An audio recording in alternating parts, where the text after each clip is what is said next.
This is one example of retaliation and intimidation I experienced at SAS after going to human resources.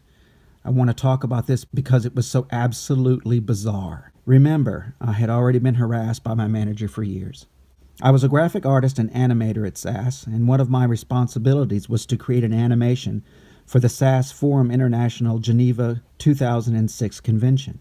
The animation was a Swiss watch with vignettes. It's like animations you see on the news every day. Robert Reed was the editor for the project. Sadly, he died of a stroke a few years ago. He was a good man. So I went to Robert's edit suite and I asked how the animation looked. He said, "This looks great. You know, I always love your work." I thanked him and I said to reach out to me if he needed anything later or needed any changes. I start walking back to my office, but my manager stops me at the top of the stairs and he looks pissed. He said to go back to Robert's edit suite because there was a serious problem. I simply didn't understand having Robert just tell me that everything looked good with the project. In Robert Reed's office, I was surrounded by 3 managers.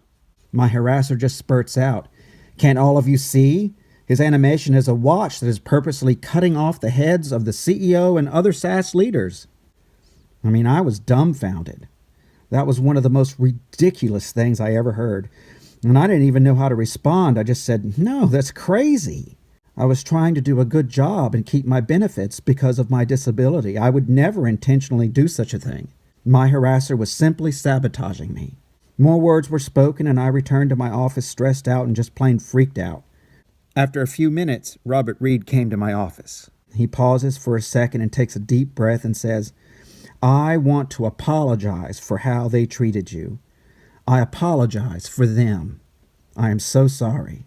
That was the one act of kindness that stood out against all the hate spewed at me by human resources and management. It was like a shining light of hope.